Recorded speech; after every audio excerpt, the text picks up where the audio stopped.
The perfect illusion. The first time I saw Mason through the camera lens, he was the kind of man who looked like he'd never known failure. A rising lifestyle vlogger, charming in that curated kind of way, the perfect hair, the confident half-smile, and just enough vulnerability to make people fall in love with his highlight reels. He wasn't famous yet, not by Hollywood standards, but in our small corner of Los Angeles, the cafes, the art walks, the endless rooftop parties, Mason was the name everyone whispered when the topic was who's next. And I was the girl behind the lens. The one who helped him frame his world into perfection. I was majoring in film production at UCLA back then, obsessed with light, composition, and the poetry hidden between stillness and motion. When Mason and I met, he told me he needed someone who could make his content look more cinematic. I thought he meant real. He meant viral. I remember the first shoot, golden hour melting over Santa Monica Pier. Mason laughing in slow motion while the ocean glowed like a liquid mirror. I was holding the camera, catching every flicker of his confidence, not realizing I was capturing the start of my own destruction. He'd look at me between takes and say, "You see things no one else does, Harper." And for a while, I believed him. It wasn't love at first sight. It was more like fascination, the way you get drawn into something too shiny, too smooth to be real. We built a world together. His world, with my creativity and his charisma. His channel grew fast. Sponsors. Brand deals. Influencer parties. My name wasn't in the credits, but my fingerprints were on every frame. I told myself that didn't matter. I was building something bigger than recognition. I was building us. But fame doesn't build love. It builds hunger. Soon, I started noticing the changes, subtle, then brutal. Mason became louder, brighter, faker. Every moment turned into content. Every conversation turned into a clip. Our dinners were staged, our smiles rehearsed. He started talking about the algorithm more than feelings, and I became another accessory to his aesthetic, the silent artist behind his golden glow. Then came her. Chloe. She was a TikTok model, always in pastel gym fits, always laughing too loud. Mason said she was just collab material. But I knew. You can't fake the way someone looks at their next opportunity. When I found out he cheated, it wasn't through confession, it was through analytics. His engagement spiked. New followers. New likes. Their secret wasn't secret at all, it was trending. Mason cheated for clout. He turned my heartbreak into his breakthrough. That night, I sat in my apartment, surrounded by memory cards and footage I'd shot for him, hundreds of hours of his perfect smile. My laptop screen reflected my face, hollow, calm, and strangely focused. The silence felt heavy, but inside that silence, something dangerous was being born. He wanted fame. He wanted eyes on him. Fine. I'd give the world a closer look, the kind of exposure he'd never recover from. But revenge isn't instant. It's crafted, like editing. Cut by cut. Frame by frame. That night, I opened a new folder on my drive. I titled it, The Fall of Mason Reed. And as the glow of my monitor lit the room, I whispered to myself, not in anger but in purpose. If he wants to be famous, I'll make sure he never forgets why. The edit begins. There is an alchemy to revenge that the movies never show. It is mostly patience, and 1,000 tiny, invisible choices. Sitting at my editing desk, the city hummed like a held breath outside my window. I watched Mason's laughter fill my timeline, snatches of joy that were once ours. Now clipped into thumbnails and push notifications. My hands moved with the steady calm of someone who had learned to speak fluently in cuts and dissolves. Every clip had a weight. Every silence, a meaning. The plan I started to sketch was not loud. It did not involve shouting in public or calling him out on camera. That would be crude and easy. This was archival work. Archaeology of the self. I would excavate the truth from the artifacts he had left behind and arrange them like exhibits in a gallery nobody could walk away from. First, I catalogued everything I had, behind-the-scenes footage, outtakes, raw audio, messages, timestamps, location tags embedded in files. I discovered patterns, a repeated habit of calculated spontaneity. He staged candid mistakes. He clung to moments that looked innocent but were carefully manufactured. The more I watched, the more his facade unraveled, not because of one scandalous act but because of 1,000 small dishonesties, stitched together until they looked like a life. I began compiling clips of him apologizing to a camera after a staged fight, the rehearsed surprised expression when a sponsorship appeared, the way he practiced a shocked gasp in his rearview mirror before pretending to be surprised on a drive. I found footage of Mason and Chloe filming promo shots at a beach house, laughing with the practiced ease of actors who had rehearsed the chemistry. I found timestamps that contradicted his posted stories. I found receipts, messages where he bragged about follower counts and used people like props. Editing is storytelling, and I was going to tell the truest story I could. I edited for rhythm and truth. I pulled long, unvarnished clips where his voice faltered, where his ego bared the seam. I preserved the silences that revealed him more than his words ever could. I slowed the frame when he looked away from the camera and sped it when he performed, so the difference would be visceral, undeniable. I didn't want to destroy him with lies. I wanted to humiliate the lie he had built. To expose the construction of his persona, the scaffolding behind every authentic moment. The world already loved the fantasy he sold. I would show them the factory. But there was more. Something raw and dangerous that lived between footage and intent. In the private clips, when he thought no one was watching, Mason confided smaller betrayals that created a map of negligence. Names whispered in off-the-record conversations, moments of cruelty disguised as jokes, a voicemail where he laughed at something he knew would break me. Each file was a shard that, when assembled, formed a portrait not of a seducer but of a man who treated others as stepladders. I worked at night, the kind of nights where the city's neon bled through the blinds and the world felt like a film set paused between scenes. My edits were precise and cold, no moralizing voiceovers, no melodrama. I trastece footage tu do the talking. I cut the clips into a sequence that began with the appearances of perfection and slowly, inexorably, peeled back layer after layer until the camera could breathe only in the raw air beneath his performance. There was an added piece I couldn't ignore: context. He had become famous by compressing complex moments into 30-second narratives. I would reverse that compression. I would expand the gaps until his lies suffocated under their own weight. I planned to post a single long-form video, a clean, documentary-style edit, something that demanded attention and time. It would be an antidote to the ephemeral. While Mason chased virality with dancing edits and trending sounds, I would force people to sit with the evidence, to watch him in the round, unedited and accountable. Before I released anything, I tested the terrain. Anonymous accounts, small community forums, a couple of journalists I'd met at events years ago. I fed them fragments, not of scandal but of discrepancy.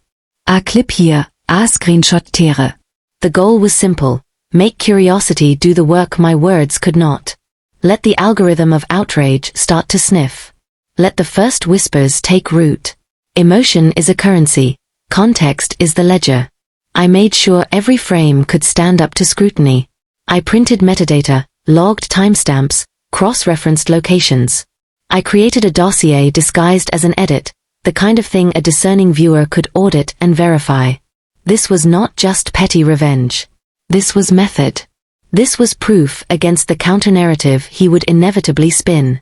There were moments while I worked when the old ache surfaced, the memory of a hand on my back during a late-night shoot, the warmth of a laugh that once meant something different. But each time, I folded those feelings into the edit. Vulnerability can be a weapon when wielded precisely. I included a scene where he promised authenticity on camera while off-camera mansplained and minimized me, then cut to messages proving otherwise.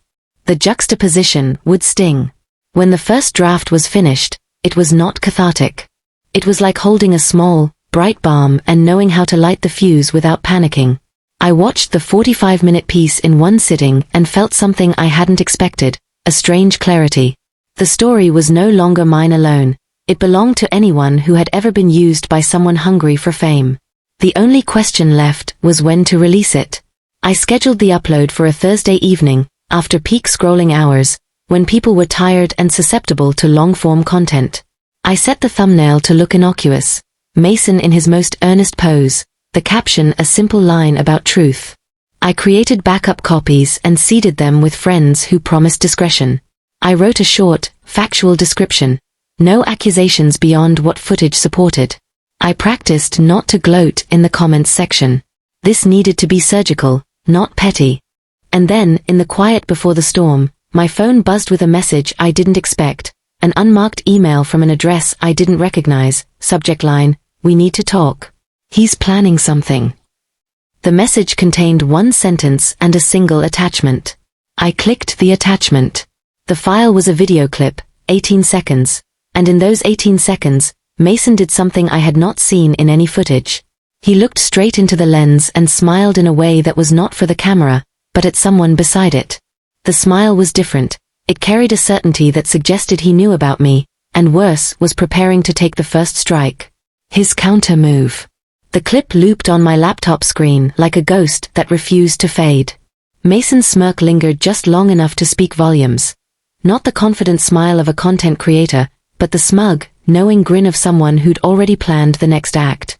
My stomach tightened. For weeks, I thought I was directing the story. Now, I wasn't sure who was behind the camera anymore. The email that carried the clip had no name, no signature, just one line below the video. "He's framing you before you frame him." It was the kind of message that chills you not because of what it says, but because of what it implies. Mason wasn't just going to defend himself. He was going to twist the narrative, rewrite the script before I could hit upload. And if there's one thing Mason excelled at, it was performance. By morning, I saw the first signs. A vague post on his story, "People will always try to tear you down once you start to rise." It was bait, and his followers bit instantly. Sympathy poured in. Heart emojis. "Stay strong, King. Haters gonna hate. You deserve success." He didn't name me, not yet. He didn't need to. Everyone knew who filmed his content. Everyone knew who'd been replaced. And in influencer culture, silence is enough to convict. I opened my draft again, rewatched the documentary I'd made, and for the first time, doubt crept in. Was I becoming what he wanted me to be? The bitter ex, the jealous artist, the girl who couldn't let go? I hated the question, but I couldn't ignore it. The more I thought about it, the more it became clear. If I moved first, the story would look like revenge. But if I waited, he'd bury me under the weight of his narrative. I needed proof of his counterplay, something undeniable. I went through every shared account we'd ever used, every old collaboration folder, every cloud backup. And there it was, a new project file titled "The Truth About Harper." It wasn't locked. He'd left it there intentionally, an invitation or a warning. I opened it. What I saw nearly made me laugh. He was making his own documentary. Half-truths edited into martyrdom. Out-of-context clips of me frustrated after 12-hour shoots. Audio from an argument we had, cut mid-sentence to sound like manipulation.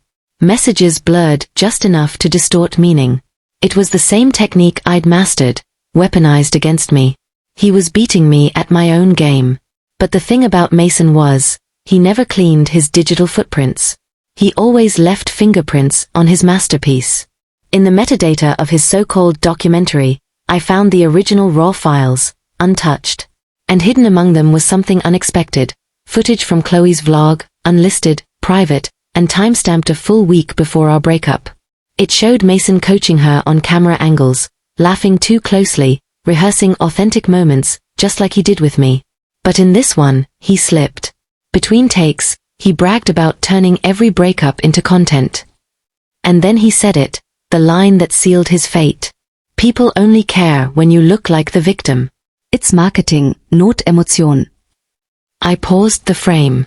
My reflection stared back from the monitor, bathed in the cold glow of poetic justice. There it was, his confession. Unscripted. Arrogant. Real. For a long moment, I just sat there, breathing. The anger that once roared inside me had cooled into something sharper, cleaner, purpose. I didn't need to destroy him. I just needed to let him destroy himself, with the truth he'd left behind. I re-edit my documentary that night, not out of rage but clarity. I replaced the opening scene, no longer a story of betrayal, but of exposure. A single voiceover line introduced the new version. Every empire built on illusion eventually meets its mirror. Then I cut to Mason's voice, his own confession about manipulating breakups, his words echoing against the silence. The rest of the footage unfolded like a confession he didn't know he'd made, stitched together by his arrogance, narrated by his own face. I didn't post it yet. Timing mattert. Virality was a wave, and I knew how to catch it.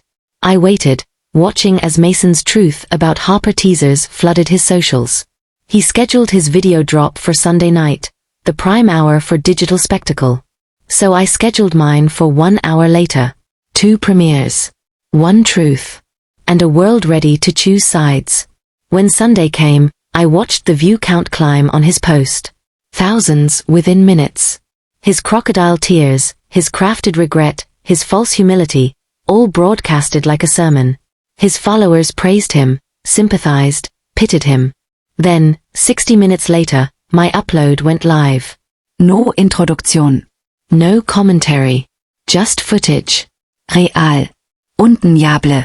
The first 10 minutes were quiet, just behind-the-scenes clips and his confessions.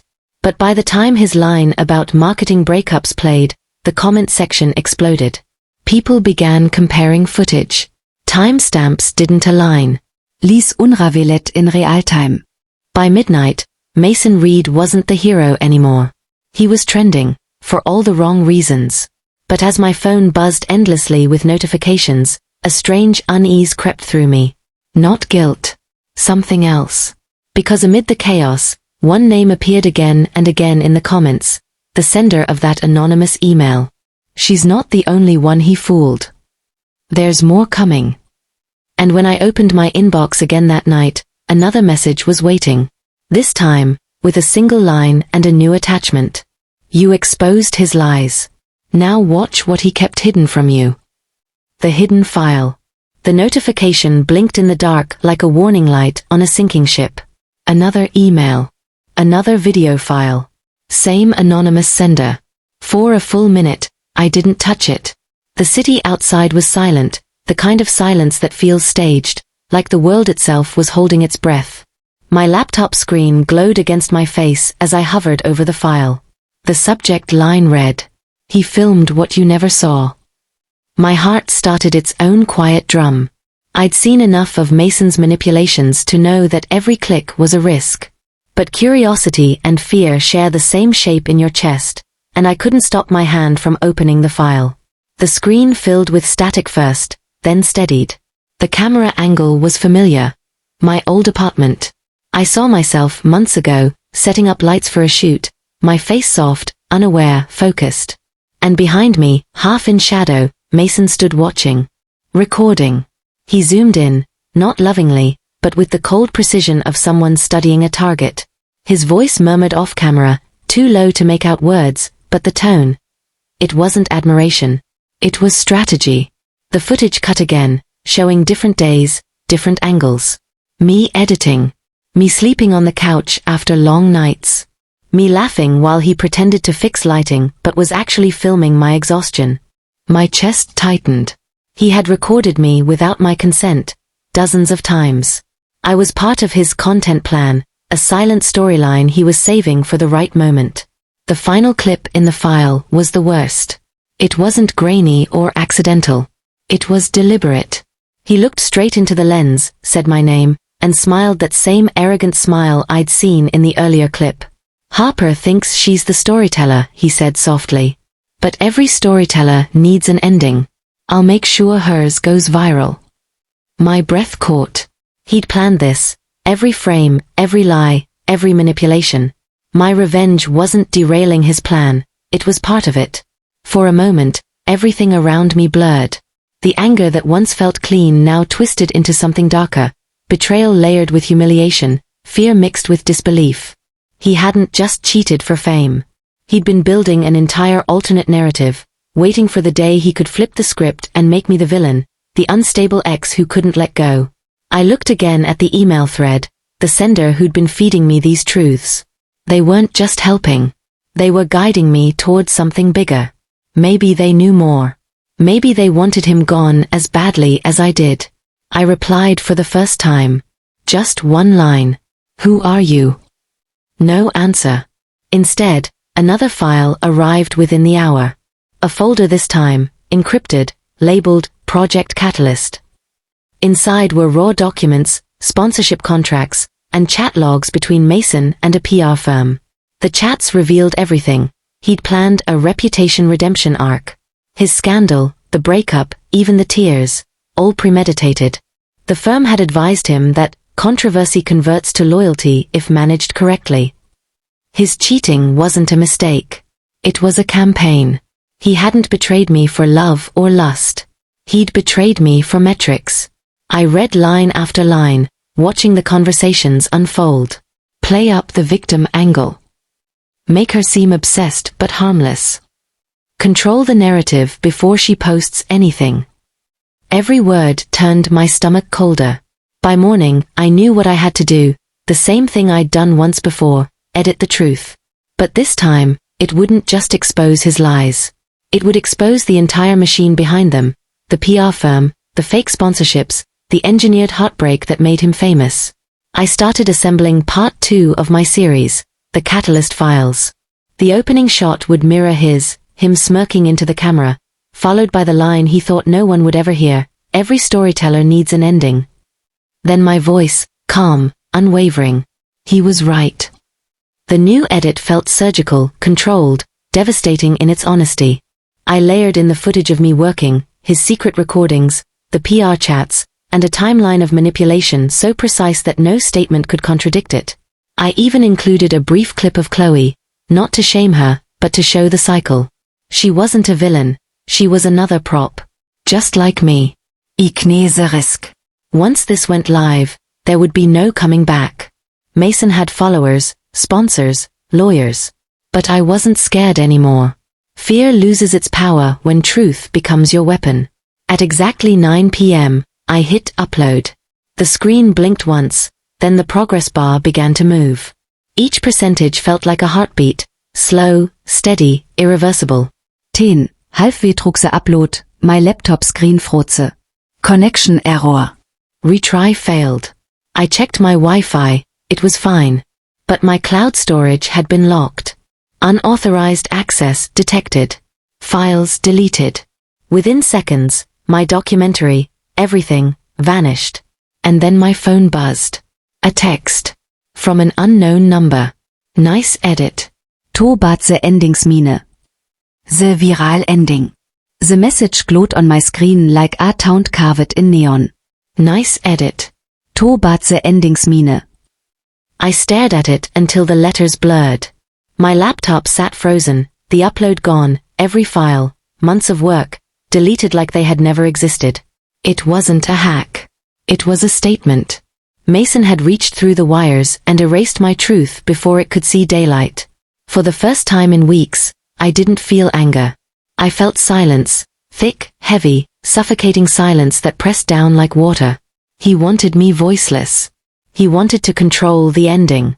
But endings, I knew, are not given. They're written. I sat back and let the stillness wash over me. Then I began again. At dawn, the sky was the color of ash.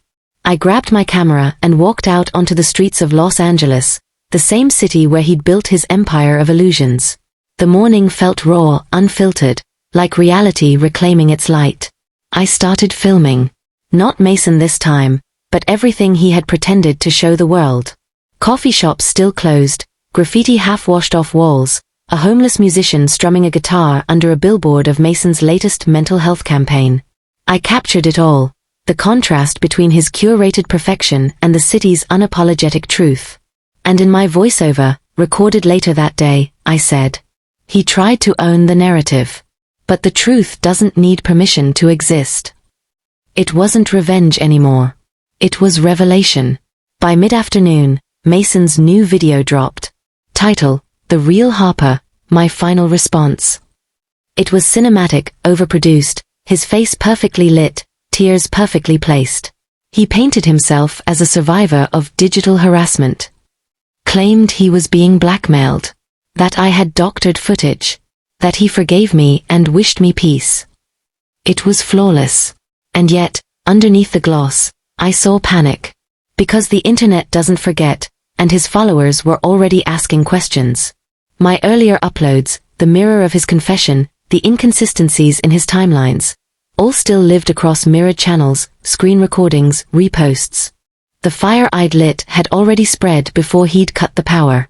He didn't realize that the anonymous sender who'd helped me, the ghost in the wires, had also been seeding backup copies across the web. Reddit threads, independent news blog, anonymous archive. The footage couldn't be deleted anymore. Mason's words were already immortal. By evening, hashtags flooded every platform. Hashtag the fall of Mason Reed. Hashtag Catalyst Files. Hashtag fame or failure. His sponsors cut ties within 24 hours. His PR firm issued a statement denying involvement. His follower count plummeted by the tens of thousands. And when reporters started digging into his campaign strategy, the full story came crashing down. The cheating. The manipulation. The scripted empathy. Mason Reed became exactly what he'd always feared, transparent. 3 days later, I got another email. Same anonymous address. Subject, closure. Inside was just one sentence and a link. He's live. You should see it for yourself. I hesitated but clicked. The stream was raw, no lighting, no edits, no performance. Mason looked like a man stripped of his filters. His eyes were red, his voice cracked. For the first time, it wasn't an act. I thought I could control everything, he said. Even my sins. But the truth doesn't go away when you delete it. It just waits. He paused, staring into the lens like he was finally seeing it for what it was. A mirror, not an audience. Then he said my name. Quietly. Harper, you won. He ended the stream right there. No apology. No redemption. Just silence. Weeks passed. The city moved on. And one evening, I stood on the same rooftop where we'd once filmed his first viral video, the golden light fading into that soft, forgiving dusk Los Angeles does so well. The skyline blinked in shades of orange and memory. I turned my camera on myself for the first time. No makeup. No filter. Just truth. I spoke softly, the way I wished someone had spoken to me before it all began. We chase validation like it's love. We mistake attention for worth. But real stories, real people, don't need clout. They need honesty. Then I smiled, not the kind you rehearse, but the kind that belongs to peace, and hit record. That video, titled Famous for His Failure, went viral in days. Not because it was scandalous, but because it was real. Millions watched. Thousands wrote. Women, men, creators, survivors. People who'd been used, silenced, edited out of their own lives, found themselves in my voice. And for the first time since all of it began, I didn't feel like a victim or even a victor. I felt free. A month later, I received one last message from that same anonymous email. No subject line. No text body. Just an image, screenshot of my video hitting 10 million views. Underneath it, a single sentence appeared. You wrote the ending after all. Message, you can fake fame, but you can't fake truth.